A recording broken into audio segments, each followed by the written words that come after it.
Assalamualaikum warahmatullahi wabarakatuh. Perkenalkan, saya Reva Sahwandayani, kelas 2B dengan NIM 2312198, Prodi Manajemen Resort dan Leisure, akan menjawab pertanyaan untuk ujian tengah semester Pendidikan Agama Islam. A'udzubillahi minasyaitonirrajim. Bismillahirrahmanirrahim.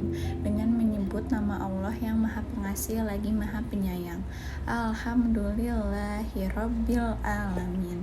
Segala puji bagi Allah Tuhan semesta alam. Ar-Rahmanirrahim. Maha Pemurah lagi Maha Penyayang. Maliki yaumiddin. Yang menguasai di hari pembalasan. Iyyaka na'budu wa iyyaka nasta'in. Hanya Engkaulah yang kami sembah dan hanya kepada Engkaulah kami meminta pertolongan. Ihdinas syiratal mustaqim. Tunjukkanlah kami jalan yang lurus. Siratal ladzina an'amta 'alaihim ghairil maghdubi 'alaihim waladdallin. Yaitu jalan orang-orang yang telah Engkau ridhoi. Nikmat kepada mereka bukan jalan mereka yang dimurkai dan bukan pula jalan mereka yang sesat.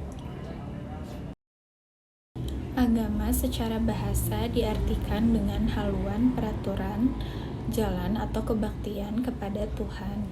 Adapun menurut istilah, agama adalah ajaran atau sistem yang mengatur tata keimanan atau kepercayaan peribadahan kepada Tuhan Yang Maha Esa serta kaidah-kaidah yang berhubungan dengan pergaulan manusia dengan lingkungannya. Tentang bagaimana saya menggunakan nilai-nilai dan ajaran agama untuk membimbing tindakan dan pengambilan keputusan sehari-hari, bisa mencakup praktik ibadah, moralitas, solidaritas sosial, dan mencari makna dalam kehidupan.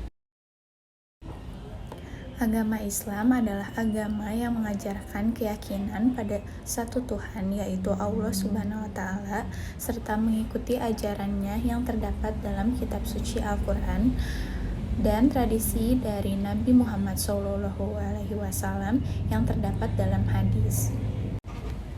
Cara agar memahami agama Islam yang efektif menurut saya adalah dengan belajar membaca dan memahami isi Al-Quran, mengkaji hadis-hadis yang meriwayatkan perkataan dan perbuatan Nabi Muhammad SAW, serta belajar sejarah Islam, meminta nasihat dari ulama atau cendekiawan Islam yang lebih berpengalaman.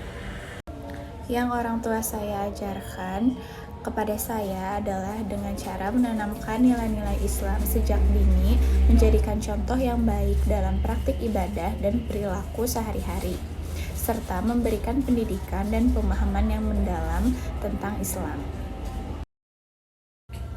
Al-Quran adalah kitab suci dalam agama Islam yang diyakini umat muslim sebagai wahyu terakhir dari Allah Subhanahu wa Ta'ala kepada Nabi Muhammad SAW. Pokok-pokok isi kandungannya meliputi ajaran tentang iman, ibadah, akhlak, hukum, sejarah, dan petunjuk hidup yang ditujukan untuk umat manusia dalam menjalani kehidupan dan sesuai dengan kehendaknya. Dapat dilakukan dengan cara membaca dan mempelajari ayat-ayat Al-Quran dengan rutin, mengamalkan ajaran-ajaran yang terdapat dalam Al-Quran dalam perilaku sehari-hari, mendengarkan kajian-kajian Al-Quran dari ulama atau pengajar agama untuk memperdalam pemahaman tentang isi kandungan dan aplikasikannya dalam kehidupan sehari-hari. Hadis adalah laporan atau perkataan Nabi Muhammad SAW, tindakan atau persetujuan yang diriwayatkan oleh para sahabatnya. Hadis memiliki peran penting dalam Islam sebagai sumber hukum kedua setelah Al-Quran. Salah satu contoh hadis adalah innama al-amalu binniyat, yang artinya sesungguhnya setiap amal tergantung pada niatnya.